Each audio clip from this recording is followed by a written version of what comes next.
Infra-Man. I've never touched a man before. Tarzan the Ape Man. Shogun of Harlem. The Last Dragon. What do these films have in common? Well, frankly, we're almost embarrassed to admit we like them. We call them guilty pleasures, films that have elements that we normally might scorn, like slasher films, teenage fun-in-the-sun pictures, that kind of stuff. But we got to admit that these films did have elements that got under our skin, and they can get under yours, too, because they're available on home videotape if you got enough guts to rent them from the guy in the store. You want this? Yes, I do. I'm Gene Siskel of the Chicago Tribune. And I'm Roger Ebert of the Chicago Sun-Times. And if anybody asks you why you wanted to rent these films, say, you don't know. Don't mention our names. My first guilty pleasure is Pee-wee's Big Adventure, a movie that came out a year ago and proved that Pee Wee Herman was more than a stand-up comedian. He represented a whole self-contained worldview. In the movie, Pee Wee lives in his own little world, which looks like the world's biggest toy department. He's an eternal optimist, and usually he's right, like here, where he wins the Tour de France bike race. But then Pee Wee loses his beloved bicycle and starts on a cross-country odyssey in search of it. 10 years ago, along the same stretch of road, in a dense fog, just like this, I saw the worst accident I ever seen. There was this sound, like a garbage truck dropped off the Empire State Building.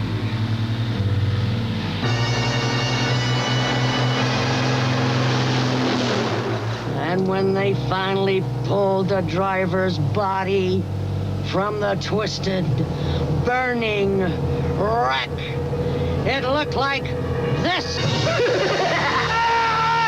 I looked at Pee Wee's Big Adventure again the other night on video, and I was surprised all over again by how innocent, how playful, and how truly eccentric Pee Wee Herman really is. But the movie is not just a strange little man acting goofy. Pee Wee has created a whole fairy tale universe as consistent and fascinating as Alice's Wonderland or the world of the Hobbits and the Lord of the Rings. Pee Wee's Big Adventure is one of those movies like The Wizard of Oz, I think, that kids can look at in one state of mind while the grown-ups enjoy it on a completely different level. And I think people are doing that also with his Saturday morning TV show, too. Grown-ups are watching it. Well, I tell you, I didn't like the picture when it came out. I have enjoyed this character when he's had short bits on TV talk shows. Yeah. I just saw him host a while ago the Joan Rivers show, and he was acceptable in that format, in short bits, but in a long film, I thought it was just much too much. The gimmicks that I saw, like the putting on the shoes at the beginning of the film and all that kind of stuff, his little bedroom and all that, just seemed to me too predictable. And the nya fights back and forth got to me. I can't recommend it. I don't know. I think you kind of have to be in a certain state of mind to take Pee Wee Herman. And to be sure, in the long a feature length, there's a lot of Pee Wee Herman. Yes, this might be one to kind of show 10 minutes of every night as a short subject. Go to the refrigerator. But I had a lot every of fun 5 minutes. anyway. I enjoyed it. My first guilty pleasure is an R-rated, fun-in-the-sun love triangle called Summer Lovers, which was knocked when it first came out in 1982. And frankly, I have to admit, I gave it a few shots, too. Daryl Hannah, the mermaid from Splash, and Peter Gallagher play a couple of young American lovers who take a summer vacation in the magnificent Greek islands. And while she is uptight about the nude beaches, he runs into a free-spirited young Frenchwoman who turns him on with her body and spirit. That's Valerie Knesson as the French woman, and she's quite appealing, as is Daryl Hannah, who gives a solid performance as a scared young kid who eventually decides to play along after resenting the other woman. I came here to simplify my life. Why?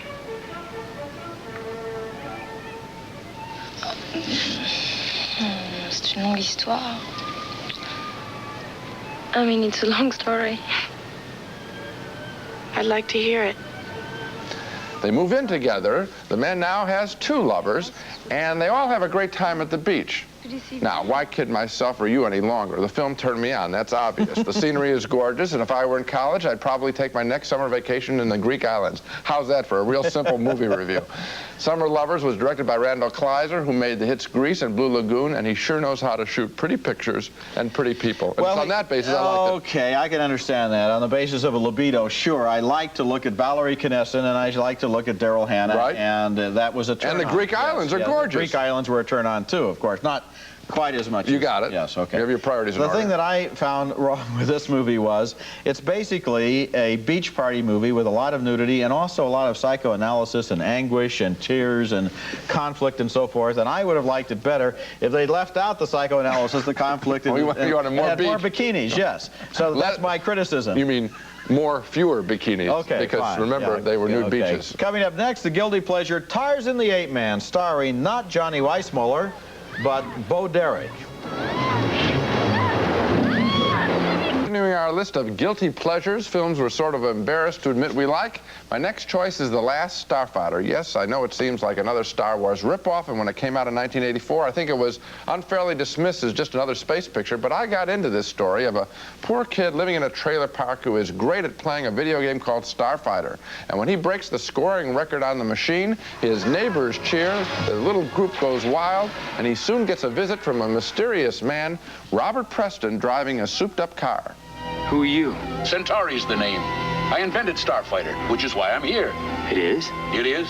We have to talk about a matter of utmost importance. Step into my office. Eventually, the car turns into a spaceship, and the young man is taken to a planet that is under attack by a mean guy named Zur. Zur? Yes, Father. Your mighty frontier grows weaker by the moment. Of course, there's a space battle, and of course the kid wins with the help of an alien creature. But what makes the film really fun is that it doesn't stop at that predictable moment. The film continues by bringing him back home. This surprised me. He comes back home in a spaceship to try to bring along the girl he loves for more adventures. Alex. Is it you? I mean, is it really you?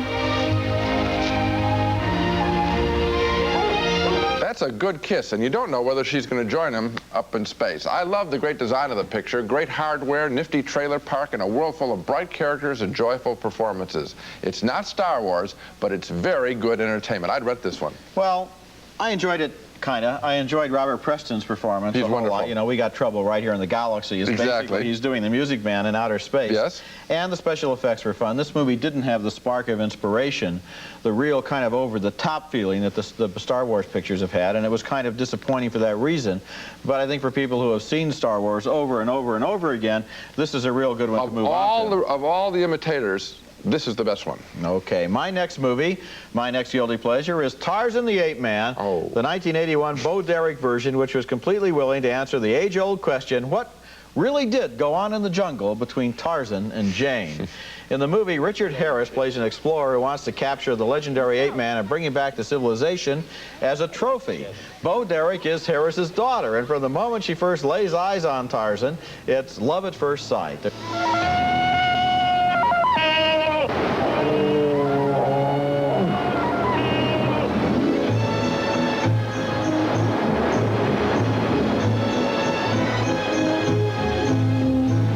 There's even a certain innocence in the way she regards this handsome savage, and I like the way the movie used its jungle animals. The movie's ending is completely ridiculous as Bo is taken prisoner and Tarzan rides to the rescue, but then, you know, my favorite part of all the Tarzan movies is always when Tarzan calls on his friends, the elephants, to back him up. Tarzan the Ape Man was not a great movie. I mean, let's face it, it wasn't a great movie, but it was an entertaining movie, and Bo Derek brought a real charm to her role as the civilized schoolgirl in love with the King of the Apes. Whenever, as a kid, I went to those Tarzan movies, and later on watching them on television, I always wondered, why were Tarzan and Jane always standing around talking all the time? I mean, there must have been something more fun than that to do in the jungle, and Bo Derek has figured out what it was. All right. Doesn't your review really come down to, I mean, you talk about the animals and everything else.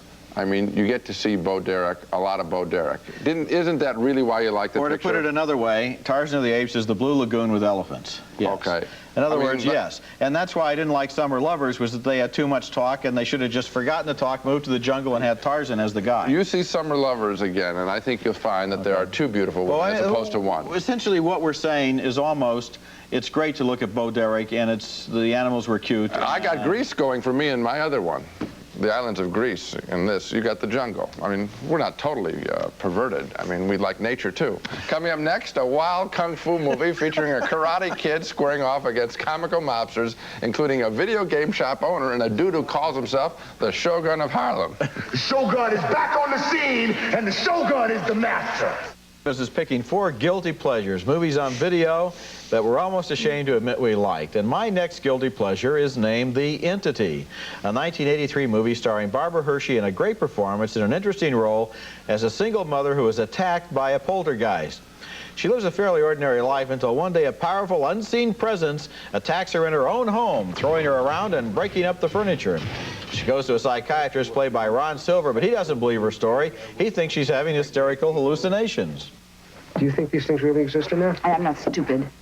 I didn't say you were stupid, but why do you think these people saw these things, huh? What do you think? Why do you think they saw them?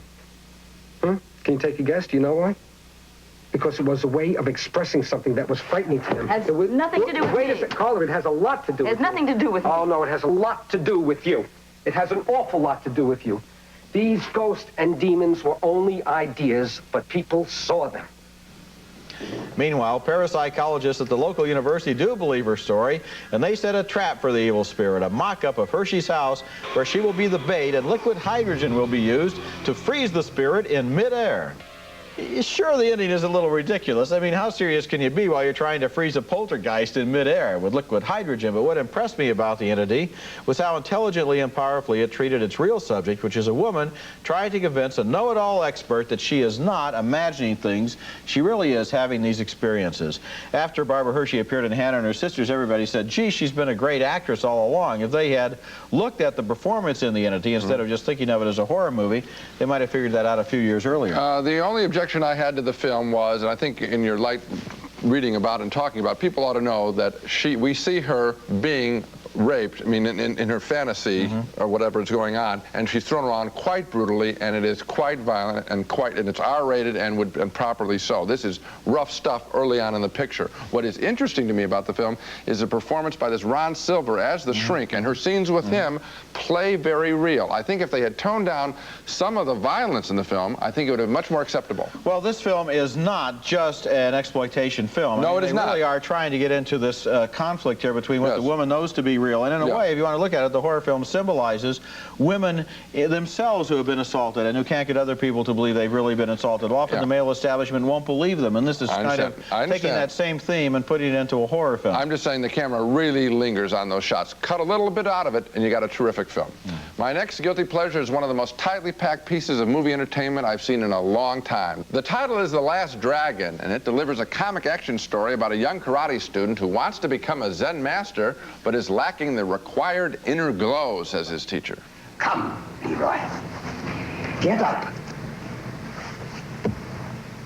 What you seek is not written on the floor. To get the glow, he finds himself in combat against 2 gangs, one led by a wild character named Shonuff, the Shogun of Harlem, who thinks nothing of interrupting a Bruce Lee movie. I've been waiting a long time for this, Leroy. I am sick of hearing these bull Superman stories about the Wassa legendary Bruce Leroy catching bullets with his teeth. The kid's nickname is Bruce Leroy, and he runs into a battle with an evil video game king named Eddie Arcadia, who keeps a tank full of killer piranhas in his office. Eddie's problem is that he wants to have a music video of his dumb girlfriend played on a popular TV show. The show is hosted by a beautiful video jockey played by the singer known as Vanity. From then on, it's boy meets girl and boy defends girl, followed by a battle to the finish between Bruce Leroy and the Shogun of Harlem. They both have the glow this time. I'm a sucker for glowing fingers. That, Roger, I see glowing fingers in a movie, I tend to like the movie. You even liked E.T. for that reason, didn't you? Exactly. Right. I enjoyed the music, just one finger. That's how much I like it. And this one you get 20. 20 times. 10, I think. No, 2 men, Roger. 2 men, 20. Can you imagine the ads? 20 times the entertainment value of E.T. I enjoyed the music in the film, the comedy. I enjoyed the actor known as Timac as Bruce Leroy, and Vanity is magical on the screen. A lot of people would never admit to liking a kung fu film, but this one has a sense of humor about itself and is solid entertainment. The Last Dragon. It was a big budget movie. It was made by Barry Gordy out of Detroit, the Motown people, and Vanity is terrific in the movie. The problem I had with it were all of those gangsters, the Video King guys, the stereotype movie Italians that kept running in and just really basically destroying the entire pacing of the movie. But that's a small part. This film is jam-packed with entertainment. Not nearly small enough. Coming up next, the mutant men are in revolt and Prince's dragon mom is on the attack. Only Infra-Man can save the day.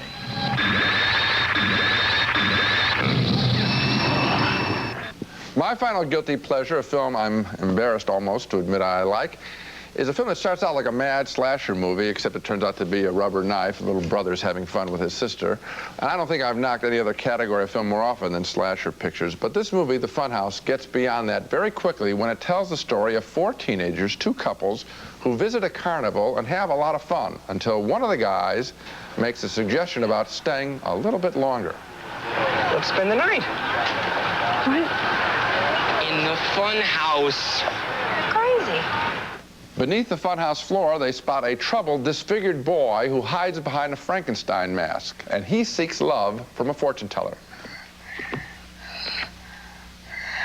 Not enough. Eventually, the bad guys who run the carnival discover the kids, and there is a chase in the funhouse itself. This picture was directed by Tobe Hooper of Texas Chainsaw Massacre fame, and he's quite stylish here. I'm also a sucker for films set in carnivals. I like that film with Gary Busey a while back called Carney. They always seem so creepy, carnivals do, around the edges, and the terror is really inherent in Funhouse in its beautiful setting.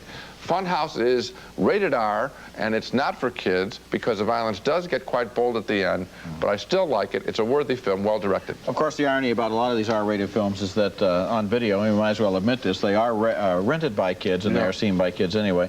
And this one is not as extreme as The Entity, but it has. The thing about it is, though, it came out at the time when we had all the dead teenager movies, which essentially just consisted of a lot of teenagers being killed. This one was somebody who had a story that he wanted to make and a world he wanted to set it in, and that made it more interesting than most of them. And he also has a tragic killer at the end. That poor disfigured boy under the Frankenstein mask. I mean, we feel for the guy.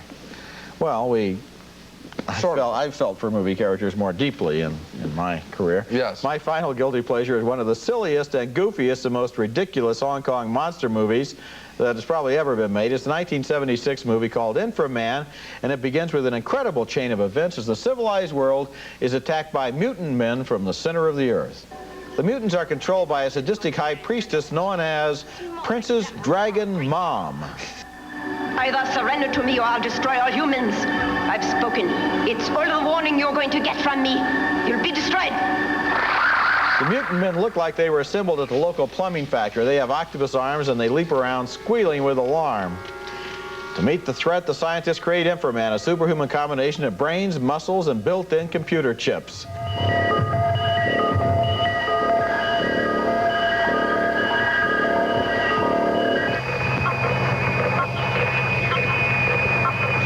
Then it's a showdown for control of the Earth between Infra-Man and the mutant men, with Prince's Dragon Mom calling the shots.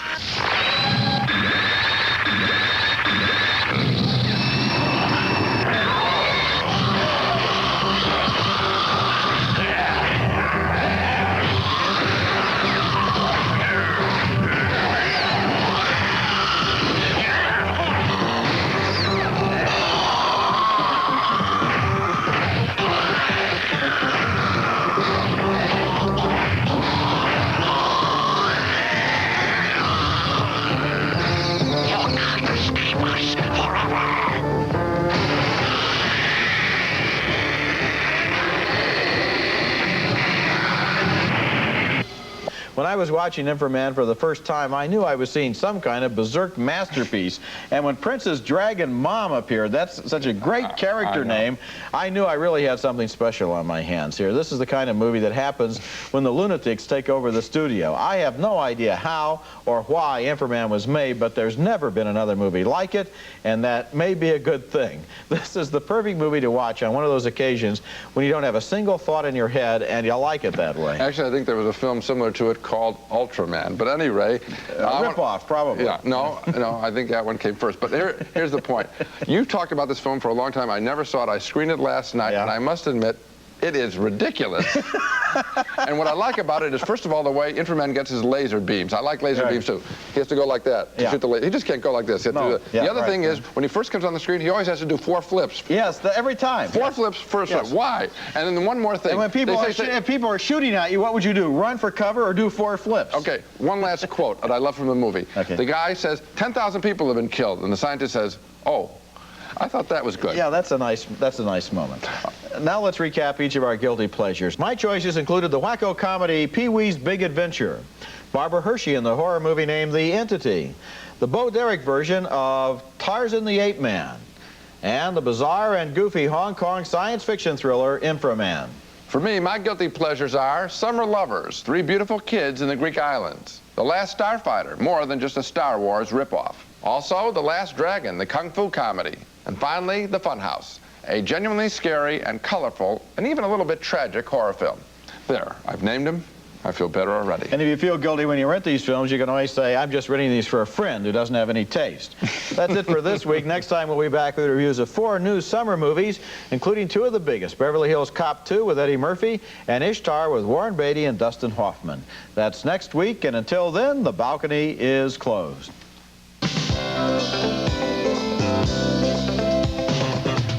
Raisinets and Goobers are playing everywhere, starring plump, juicy raisins and great golden peanuts. Both now feature creamy Nestle milk chocolate.